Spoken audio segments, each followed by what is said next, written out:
پاکستان فوراً پہنچے گا، بغیر کسی ہچکچاہٹ کے، بغیر پارلیمانی منظوری کا انتظار کیے۔ کوئی فارن پالیسی نہیں ہے، یہ ایک مذہبی فریضہ ہے جو ہمارے قومی ڈی این اے میں لکھا گیا ہے۔ ویسے یہ ایک ایسا پڑوسی ہے جس کے سپریم لیڈر کو آپ کے اپنے 4 کروڑ شہری روحانی پیشوا مانتے ہیں۔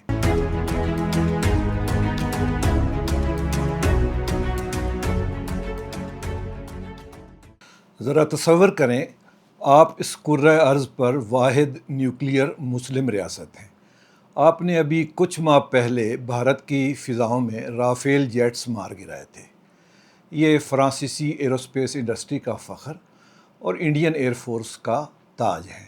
آپ نے دنیا کی امیر ترین بادشاہت کے ساتھ ایک میوچل ڈیفنس پیکٹ سائن کیا ہوا ہے، اور اب وہ بادشاہت آپ کے ایک ایسے پڑوسی کے ساتھ آمنے سامنے آ کھڑی ہوئی ہے جس کے ساتھ آپ کا 900 کلومیٹر کا بارڈر ہے۔ ویسے یہ ایک ایسا پڑوسی ہے جس کے سپریم لیڈر کو آپ کے اپنے 4 کروڑ شہری روحانی پیشوا مانتے ہیں، اور پوری قوم ان کی عزت اور احترام کرتی ہے۔ آج میں ایک ٹی وی شو میں سید مشاہد حسین سے لیا گیا ایک انٹرویو دیکھ رہا تھا۔ سوال کیا گیا کہ کیا پاکستان خلیج میں جاری اس جنگ کا حصہ بن سکتا ہے؟ اپنی زمین کو استعمال کرنے کی اجازت دینے کا متحمل ہو سکتا ہے؟ اس کا 2 لفظوں میں جواب ہے: بالکل نہیں، ہرگز نہیں۔ سید مشاہد حسین نے بغیر کسی توقف کیے یہی جواب دیا، اور یہی ہماری قومی سوچ ہے۔ گراؤنڈ زیرو میں خوش آمدید، میں ہوں محمد اکرم۔ آج کے اس ویلاگ میں ہم دیکھیں گے کہ ایسی کون سی وجوہات ہیں کہ پاکستان اس جنگ میں کسی طرح کا بھی حصہ نہیں بنے گا۔ مسلم دنیا میں پاکستان کا ایک اہم مقام ہے جس کا کوئی اور ملک دعویٰ نہیں کر سکتا۔ پاکستان پوری اسلامی دنیا کی واحد نیوکلیئر طاقت ہے۔ پورے عالم اسلام کو اس پر فخر ہے، اور پاکستانی عوام اسے اپنی طاقت اور بقا کا سر چشمہ سمجھتے ہیں، اور ٹھیک سمجھتے ہیں۔ آج پوری دنیا میں کسی کی ہمت نہیں ہے کہ وہ پاکستان کی طرف آنکھ بھی اٹھا کر دیکھ سکے۔ میں سچ کہہ رہا ہوں۔ پبلک پالیسی کے ایک طالب علم کی حیثیت سے پاکستان کی ایٹمی طاقت کو میں پاکستان کی بقا کا ضامن سمجھتا ہوں۔ لیکن یہ بھی ایک تلخ حقیقت ہے کہ دنیا کے 200 ممالک میں صرف 9 ایٹمی طاقتوں میں سے ایک ہونے کے باوجود قرضوں اور معاشی بدحالی کا یہ حال ہے کہ ہم اپنا کاسہ لیے روز کسی نہ کسی در پر اپنی عزت نیلام کرتے ہوئے نظر آتے ہیں۔ تجزیہ کار ایک عرصے سے پاکستان کی علاقائی حیثیت میں ایک ڈگنیٹی ڈیفیشنٹ یعنی وقار کی کمی کی نشاندہی کرتے آئے ہیں۔ یہ ایک ایسا ملک ہے جس کے پاس ایک سپر پاور کا ملٹری ہارڈ ویئر ہے، لیکن یہ انہی خلیجی بادشاہتوں سے فائنانشیل بیل آؤٹ کے لیے لائن میں کھڑا ہوتا ہے، جس کا اب اسے دفاع کرنے کا کہا جا رہا ہے۔ دسمبر 2024 میں سعودی عرب نے پاکستان کے گرتے ہوئے فارن ایکسچینج ریزرو کو مستحکم کرنے کے لیے $3 بلین کا قرضہ دیا۔ یہ ایک ٹرانزیکشن اس تضاد کو بخوبی بیان کرتی ہے۔ ایک مثال کے طور پر پاکستان ایک ایسا نیوکلیئر ہیوی ویٹ باکسر ہے جو اپنے گھر کا کرایہ بھی ادا نہیں کر سکتا۔ مئی 2025 میں پاکستان کی طاقت میں 100 گنا اضافہ ہو گیا جب پاکستان نے بھارت کے جدید ترین 4.5 جنریشن رافیل جیٹس کو گرا کر دنیا کو حیران کر دیا۔ شاید بہت سی بڑی طاقتیں تو کچھ اور ہی نتیجہ متوقع کر رہی تھیں۔ ان کا خیال تھا کہ بھارت جیسی $3 ٹریلین کی اکانومی کے سامنے پاکستان کو خوب مار پڑے گی، اور پاکستان دوڑتا ہوا جنگ بندی کی درخواست لے کر ان کے پاس حاضر ہو جائے گا۔ لیکن اس دفعہ یہ بھارت تھا جو صلح کے لیے دنیا کے سب سے طاقت ترین شخص کے پاس جنگ بندی کی بھیک مانگ رہا تھا۔ پاکستان ایک ناقابل تسخیر قوت بن چکا تھا جو نہ صرف اپنا بلکہ اپنے کسی بھی دوست ملک کا دفاع کا ضامن بن سکتا تھا۔ سعودی عرب کی طرف سے فوراً رابطے شروع ہو گئے۔ اس کا نتیجہ اسٹریٹجک میوچل ڈیفنس ایگریمنٹ کی صورت میں نکلا۔ یہ دفاعی معاہدہ 17 ستمبر 2025 کو وزیر اعظم شہباز شریف اور کراؤن پرنس محمد بن سلمان کے درمیان سائن ہوا۔ سعودی پاک تعلقات کی 78 سالہ تاریخ میں یہ ڈیفنس پیکٹ سب سے اہم سیکیورٹی ٹریٹی ہے۔ اس کا مرکز یہ شک ہے کہ اگر ایک پر حملہ ہوا تو دوسرے پر بھی تصور کیا جائے گا۔ یہ ایک ایسا کولیکٹیو سیکیورٹی آرکیٹیکچر ہے جو نیٹو کے آرٹیکل 5 کی طرح کی عکاسی کرتا ہے۔ یہ پیکٹ 3 ستونوں پر کھڑا ہے۔ پہلا ایک میوچول ڈیفنس کمٹمنٹ ہے جس کے بارے میں تجزیہ کاروں کا ماننا ہے کہ یہ پاکستان کے نیوکلیئر ڈیٹرنٹ کو جزیرہ نما عرب تک پھیلا دیتا ہے۔ دوسرا 5th جنریشن فائٹرز اور میزائل ڈیفنس میں جوائنٹ ٹیکنالوجیکل انٹیگریشن ہے۔ تیسرا سعودی عرب میں موجود 1500 سے 2000 ٹرینرز کے علاوہ مزید پاکستانی ملٹری یونٹس کی تعیناتی کا امکان بھی ہے۔ تاہم یہاں ایک کیویاٹ بھی ہے۔ پاکستان کی پارلیمنٹ نے ابھی تک اس معاہدے کی توثیق نہیں کی ہے۔ قانونی لحاظ سے یہ جنگ کے لیے کسی بائنڈنگ آئینی مینڈیٹ سے زیادہ ایک پرجوش ڈپلومیٹک سٹیٹمنٹ ہے۔ اب آتے ہیں ہم آج کے موضوع کی طرف۔ 12 روز پہلے امریکہ اور اسرائیل نے ایران کے خلاف آپریشن ایپک فیوری لانچ کیا۔ پاکستان نے اچانک خود کو بیک وقت 3 فریقوں کے ساتھ کمٹمنٹس میں گھرا ہوا پایا۔ پہلا اس کا فارمل ڈیفنس پارٹنر سعودی عرب، دوسرا امریکہ جو اس کی اہم معاشی لائف لائن اور میجر نان نیٹو الائی ہے، اور تیسرا ایران جو 900 کلومیٹر کا پڑوسی ہے اور پاکستان کا برادر اسلامی ملک ہے، جس کے 3 کروڑ سے زیادہ روحانی ہمدرد پاکستان کے اندر بستے ہیں۔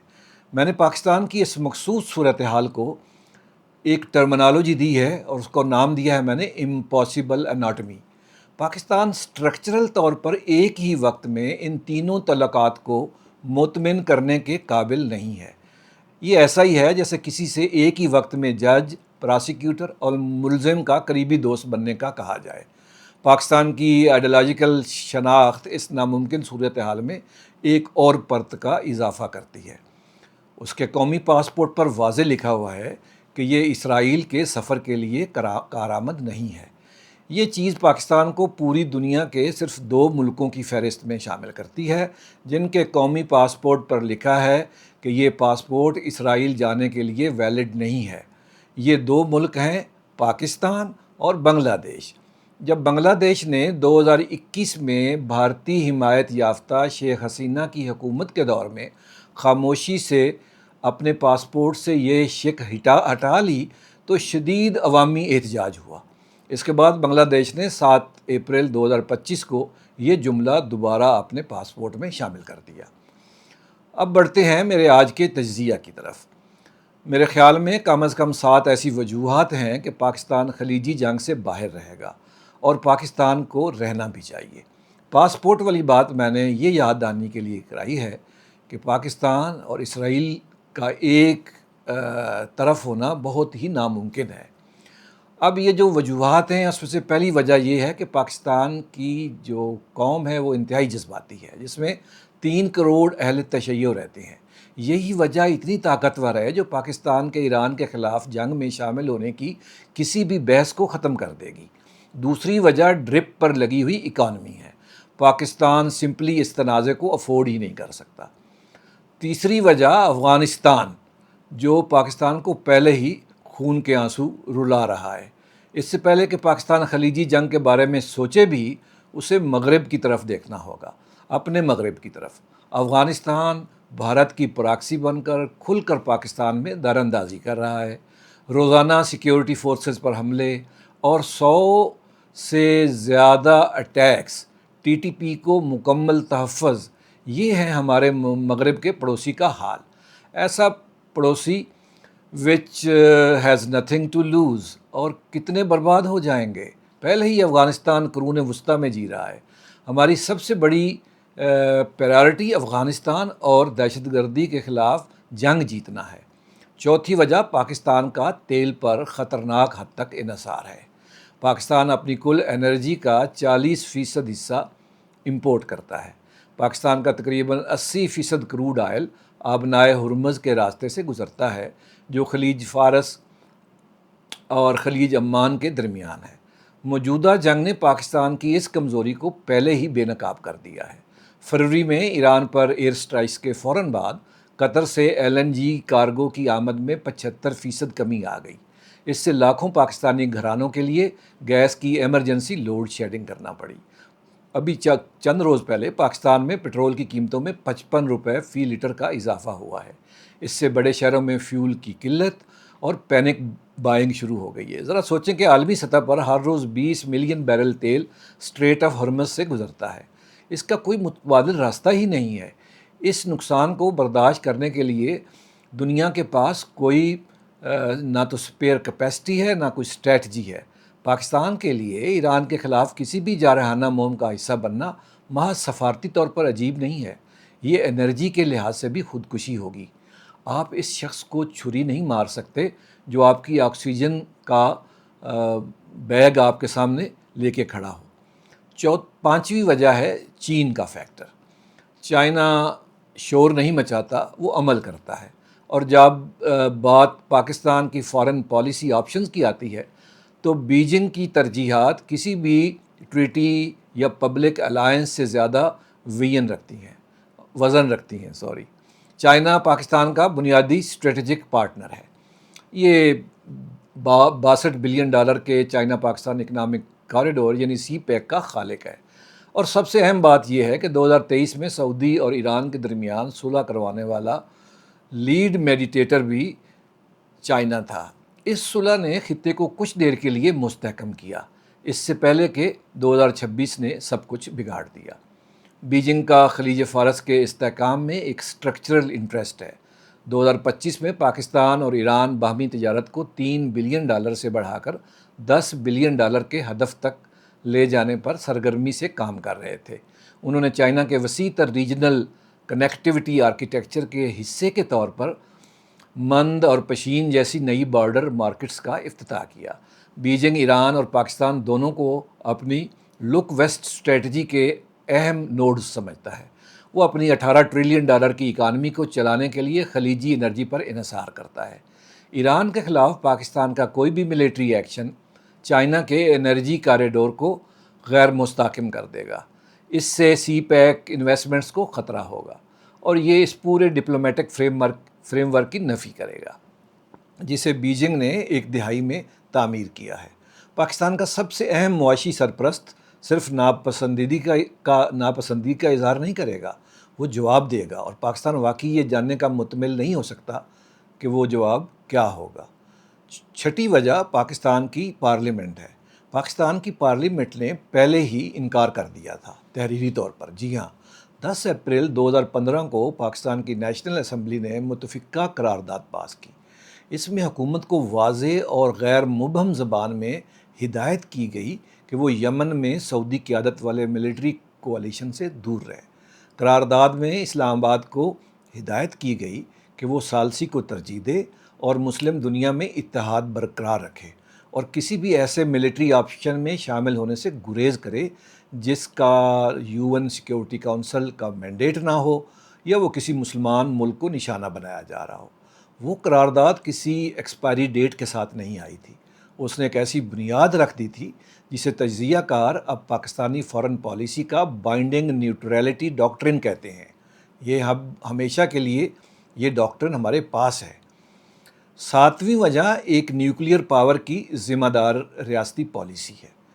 پاکستان دنیا کی واحد نیوکلیئر مسلم ریاست ہے جس کے پاس بیک وقت ایک اسٹریٹجک اثاثہ بھی ہے، اور ساتھ ہی ساتھ یہ اس کی سب سے بڑی مجبوری بھی ہے۔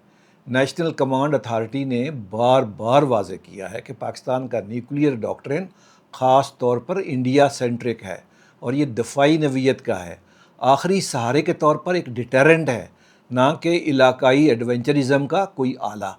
ایران کے خلاف کسی روایتی جنگ میں اترنے سے پہلے پاکستان ایک ایسے تنازع میں پھنس جائے گا جس کے رکنے کا کوئی واضح امکان نہیں ہے۔ آج کا ویلا ختم کرنے سے پہلے پاکستان کی اس سیکرڈ لائن کا ذکر کرنا بھی ضروری ہے، جہاں ہماری جو نیوکلیئر ڈیٹرنٹ کی لائن ہے وہ بھی ختم ہو جاتی ہے۔ مکہ اور مدینہ کے شہروں کی حفاظت، یہ ایک ایسی لائن ہے جسے پاکستان کبھی کسی کو کراس نہیں کرنے دے گا، کبھی بھی نہیں۔ مکہ اور مدینہ کی حفاظت کوئی فارن پالیسی نہیں ہے، یہ ایک مذہبی فریضہ ہے جو ہمارے قومی ڈی این اے میں لکھا گیا ہے۔ حاکم بدہن، میرے منہ میں خاک، دنیا کا کوئی ملک، کوئی طالع آزما یہ سوچ بھی نہیں سکتا کہ وہ ان مقدس شہروں پر حملے کی کوشش بھی کرے اور پھر پاکستان خاموش رہے۔ پاکستان فوراً پہنچے گا، بغیر کسی ہچکچاہٹ کے، بغیر پارلیمانی منظوری کا انتظار کیے، کیونکہ روز محشر اس سوال کا جواب کون دے گا، تمہیں ایٹمی پاور بنایا تھا، میرے گھر کی حفاظت میں کوتاہی کیسے ہو گئی؟ خدا نگہبان۔